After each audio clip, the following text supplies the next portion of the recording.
Part 1. You will hear a man phoning to find out about some children's engineering workshops. First, you have some time to look at questions 1 to 3.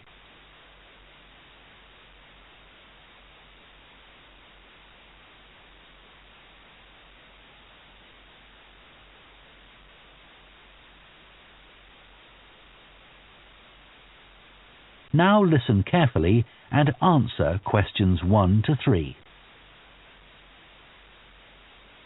Hello, Children's Engineering Workshops. Oh, hello. I wanted some information about the workshops in the school holidays. Sure. I have 2 daughters who are interested. The younger one's Lydia. She's 4. Do you take children as young as that? Yes. Our Tiny Engineers Workshop is for 4 to 5-year-olds. What sorts of activities do they do? All sorts.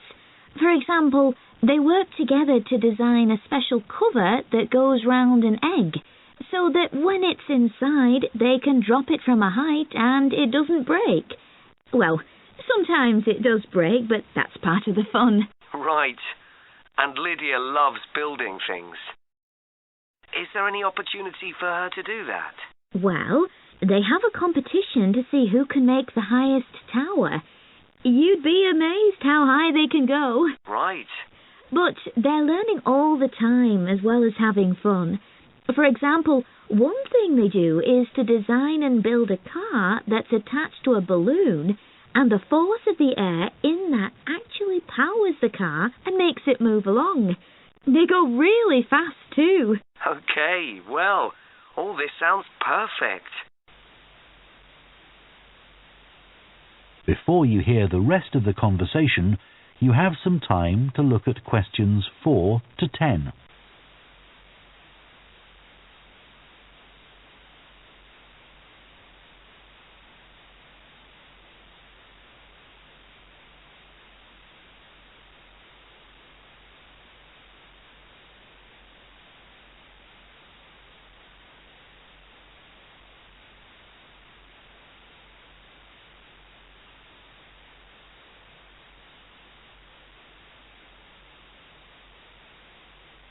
Now listen and answer questions 4 to 10. Now, Carly, that's my older daughter, has just had her 7th birthday. So, presumably, she'd be in a different group. Yes, she'd be in the Junior Engineers. That's for children from 6 to 8. And do they do the same sorts of activities? Some are the same, but a bit more advanced. So they work out how to build model vehicles, things like cars and trucks, but also how to construct animals using the same sorts of material and technique. And then they learn how they can program them and make them move. So they learn a bit of coding? They do. They pick it up really quickly. We're there to help if they need it, but they learn from one another too. Right. And do they have competitions too? Yes. With the Junior Engineers, it's to use recycled materials like card and wood to build a bridge. And the longest one gets a prize. That sounds fun. I wouldn't mind doing that myself. Then they have something a bit different, which is to think up an idea for a 5-minute movie and then film it using special animation software. You'd be amazed what they come up with. And, of course, that's something they can put on their phone and take home to show all their friends. Exactly.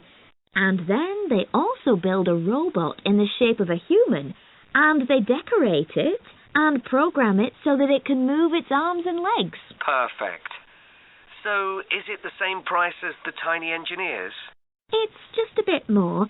£50 for the 5 weeks. And are the classes on a Monday too? They used to be, but we found it didn't give our staff enough time to clear up after the first workshop, so we moved them to Wednesdays. The classes are held in the morning from 10 to 11. Okay, that's better for me actually. And what about the location? Where exactly are the workshops held? They're in building 10A. There's a big sign on the door. You can't miss it. and that's in Fradston Industrial Estate. Sorry? Fradston.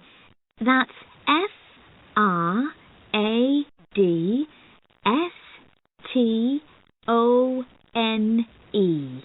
And that's in Grassford, isn't it? Yes, up past the station. And will I have any parking problems there? No, there's always plenty available. So, would you like to enrol Lydia and Carly now? Okay. So, can I have your full name? That is the end of Part 1. You now have half a minute to check your answers to Part 1.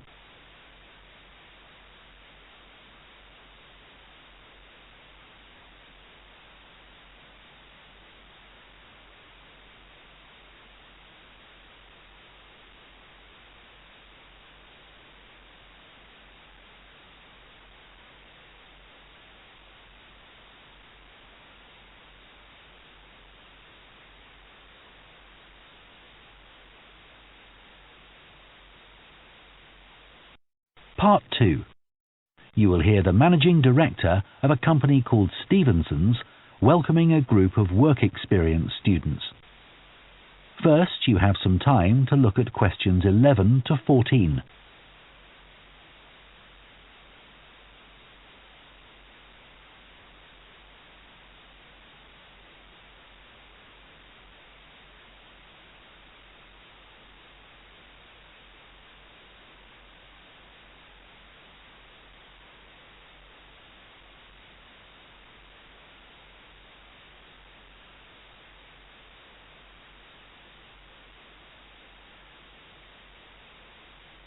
Now listen carefully and answer questions 11 to 14. Good morning everyone and welcome to Stevenson's, one of the country's major manufacturers of metal goods. Thank you for choosing us for your 2 weeks of work experience. My name is Julia Simmons and since the beginning of this year I've been the Managing Director. Stevenson's is quite an old company. Like me, the founder, Ronald Stevenson, went into the steel industry when he left school. That was in 1923. He set up this company when he finished his apprenticeship in 1926, although he actually started making plans 2 years earlier in 1924. He was a very determined young man. Stevenson's long-term plan was to manufacture components for the machine tools industry, although in fact that never came about, and for the automotive industry, that is cars and lorries. However, there was a delay of 5 years before that happened, because shortly before the company went into production, Stevenson was given the opportunity to make goods for hospitals and other players in the healthcare industry. So that's what we did for the first 5 years. Over the years, we've expanded the premises considerably. We were lucky that the site is big enough, so moving to a new location has never been necessary. However, the layout is far from ideal for modern machinery and production methods, so we intend to carry out major refurbishment of this site over the next 5 years. I'd better give you some idea of what you'll be doing during your 2 weeks with us, so you know what to expect. Most mornings you'll have a presentation from one of the managers to learn about their department, starting this morning with research and development. And you'll all spend some time in each department, observing what's going on and talking to people, as long as you don't stop them from doing their work altogether. In the past, a teacher from your school has come in at the end of each week to find out how the group were getting on, but your school isn't able to arrange that this year. Before you hear the rest of the talk, you have some time to look at questions 15 to 20.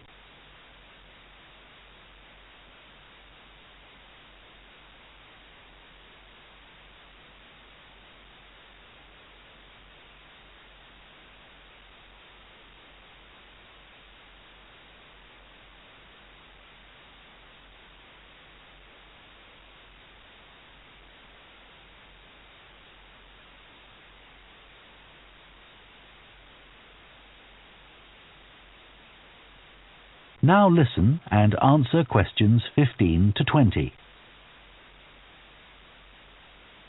OK, now I'll briefly help you to orientate yourselves around the site. As you can see, we're in the reception area, which we try to make attractive and welcoming to visitors. There's a corridor running left from here, and if you go along that, the door facing you at the end is the entrance to the coffee room. This looks out onto the main road on one side and some trees on the other, and that'll be where you meet each morning. The factory is the very big room on the far side of the site. Next to it is the warehouse, which can be accessed by lorries going up the road to the turning area at the end. You can get to the warehouse by crossing to the far side of the courtyard, and then the door is on your right. Somewhere you'll be keen to find is the staff canteen. This is right next to reception. I can confidently say that the food's very good, but the view isn't. The windows on one side look onto a corridor and courtyard, which aren't very attractive at all, and on the other onto the access road, which isn't much better. You'll be using the meeting room quite often, and you'll find it by walking along the corridor to the left of the courtyard and continuing along it to the end. The meeting room is the last one on the right, and I'm afraid there's no natural daylight in the room. Then you'll need to know where some of the offices are. The Human Resources Department is at the front of this building. So you head to the left along the corridor from reception, and it's the second room you come to. It looks out onto the main road. And finally, the boardroom, where you'll be meeting sometimes. That has quite a pleasant view, as it looks out onto the trees. Go along the corridor past the courtyard, right to the end. The boardroom is on the left, next to the factory. OK, now, are there any questions before we move? That is the end of part 2. You now have half a minute to check your answers to part 2.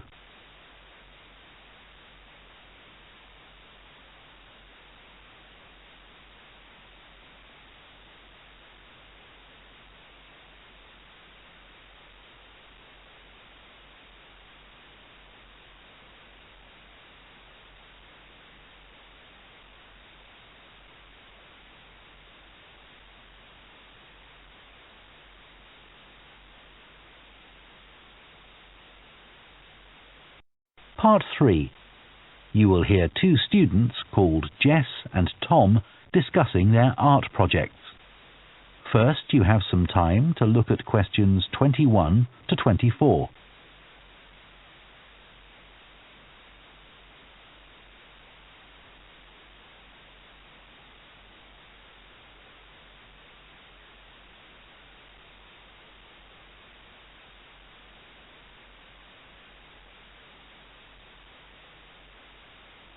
Now listen carefully and answer questions 21 to 24. How are you getting on with your art project, Tom? Okay. They gave us the theme of birds to base our project on, and I'm not really all that interested in wildlife, but I'm starting to get into it. I've pretty well finished the introductory stage. So have I. When they gave us all those handouts with details of books and websites to look at, I was really put off. But the more I read, the more interested I got. Me too. I found I could research so many different aspects of birds in art. Colour, movement, texture. So I was looking forward to the bird park visit. What a letdown. It poured with rain and we hardly saw a single bird. Much less use than the trip to the Natural History Museum. Yeah. I liked all the stuff about evolution there. The workshop sessions with Dr. Fletcher were good too, especially the brainstorming sessions. I missed those because I was ill. I wish we could have seen the projects last year's students did. I suppose they want us to do our own thing, not copy. Have you drafted your proposal yet? Yes, but I haven't handed it in. I need to amend some parts. I've realised the notes from my research are almost all just descriptions. I haven't actually evaluated anything, so I'll have to fix that. Oh, I didn't know we had to do that. I'll have to look at that too. Did you do a timeline for the project? Yes, and a mind map. Yeah, so did I. I quite enjoyed that. But it was hard having to explain the basis for my decisions in my action plan. What? You know, give a rationale. I didn't realise we had to do that. Okay, I can add it now. And I've done the video diary presentation and worked out what I want my outcome to be in the project. Someone told me it's best not to be too precise about your actual outcome at this stage, so you have more scope to explore your ideas later on. So I'm going to go back to my proposal to make it a bit more vague. Really? Okay, I'll change that too then. Before you hear the rest of the discussion, you have some time to look at questions 25 to 30.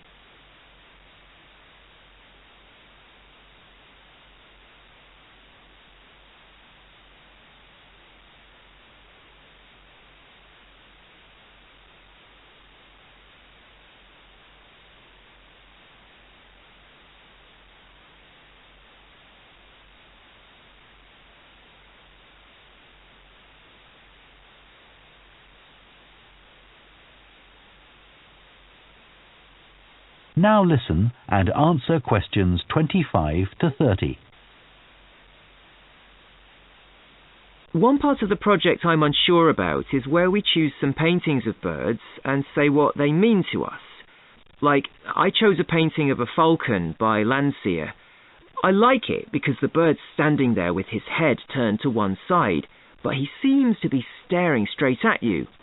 But I can't just say it's a bit scary, can I? You could talk about the possible danger suggested by the bird's look. Oh, okay. There's a picture of a fishhawk by Audubon I like.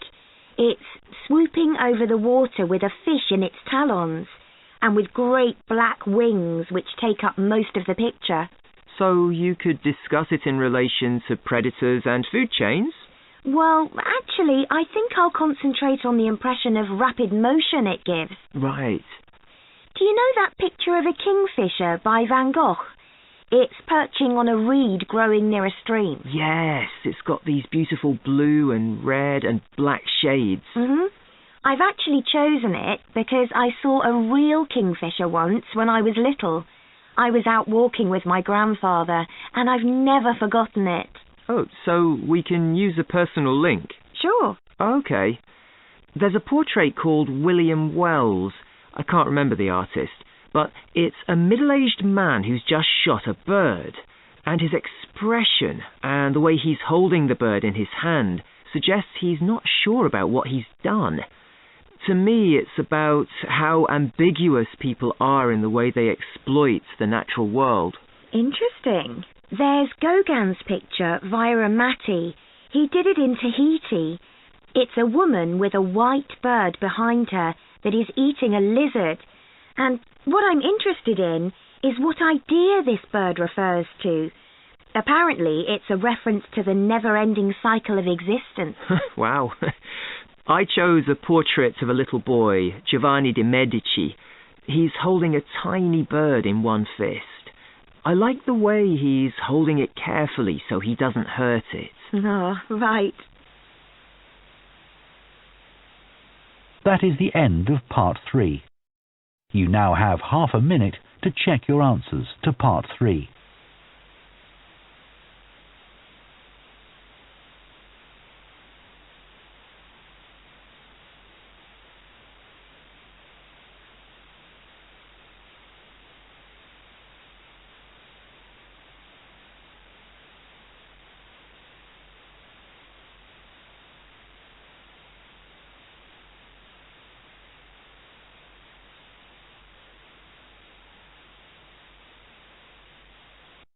Part 4. You will hear a professor of philosophy giving a talk on the ancient philosophy of Stoicism. First, you have some time to look at questions 31 to 40.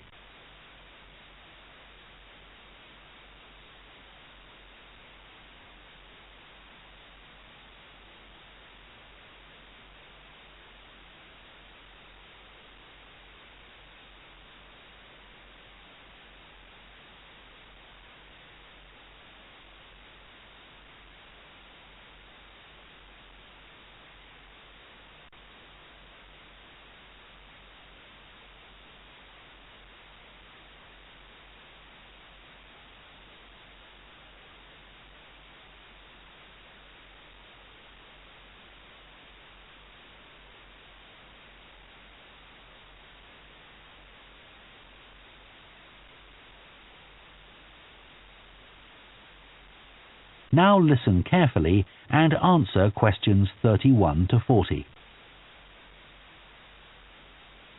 Ancient philosophy is not just about talking or lecturing or even reading long, dense books.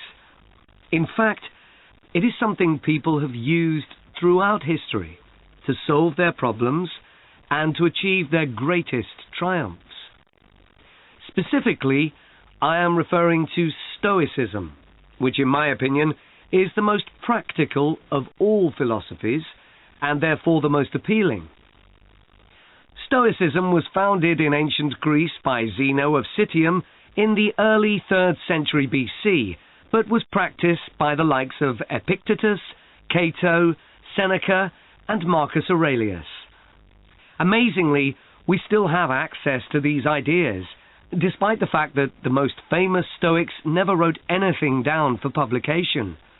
Cato definitely didn't.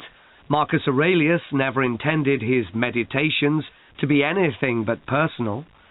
Seneca's letters were, well, letters, and Epictetus's thoughts come to us by way of a note-taking student. Stoic principles were based on the idea that its followers could have an unshakable happiness in this life, and the key to achieving this was virtue. The road to virtue, in turn, lay in understanding that destructive emotions like anger and jealousy are under our conscious control. They don't have to control us, because we can learn to control them. In the words of Epictetus, external events I cannot control, but the choices I make with regard to them I do control. The modern-day philosopher and writer Nassim Nicholas Taleb defines a Stoic as someone who has a different perspective on experiences which most of us would see as wholly negative. A Stoic transforms fear into caution, pain into transformation, mistakes into initiation, and desire into undertaking. Using this definition as a model, we can see that throughout the centuries, Stoicism has been practiced in more recent history by kings, presidents, artists, writers, and entrepreneurs.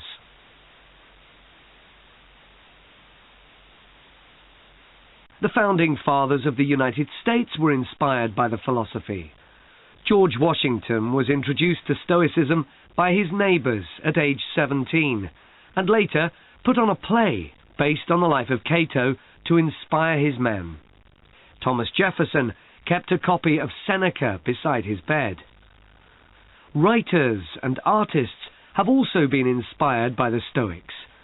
Eugene Delacroix, the renowned French Romantic artist, known best for his painting Liberty Leading the People, was an ardent Stoic, referring to it as his consoling religion. The economist Adam Smith's theories on capitalism were significantly influenced by the Stoicism that he studied as a schoolboy, under a teacher who had translated Marcus Aurelius's works. Today's political leaders are no different, with many finding their inspiration from the ancient texts. Former US President Bill Clinton rereads Marcus Aurelius every single year, and many have compared former President Obama's calm leadership style to that of Cato. Wen Jiabao, the former Prime Minister of China, claims that Meditations is one of 2 books he travels with, and that he has read it more than 100 times over the course of his life.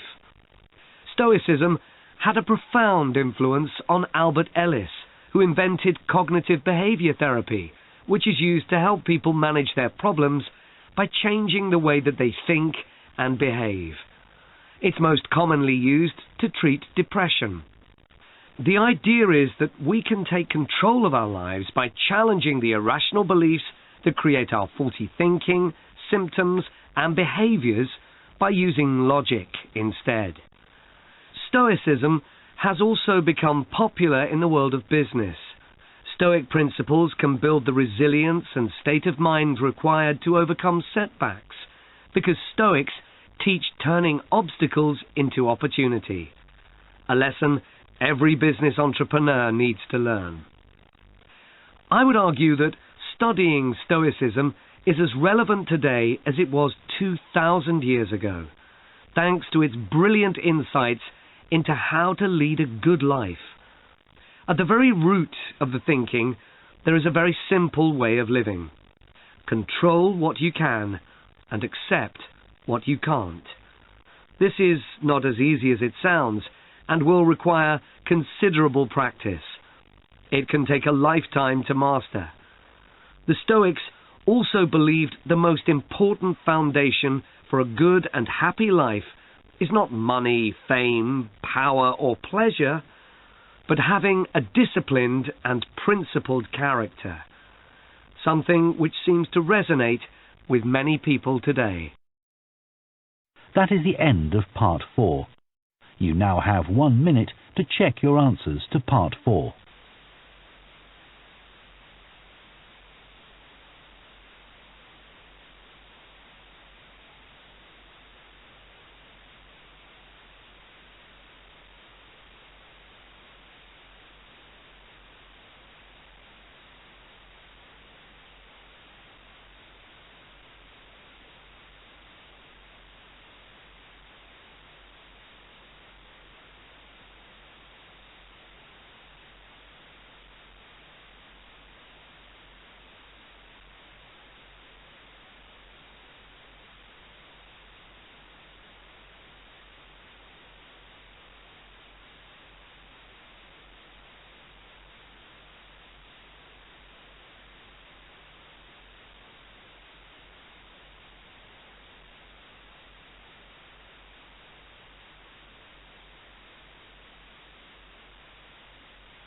That is the end of the listening test. In the IELTS test, you would now have 10 minutes to transfer your answers to the answer sheet.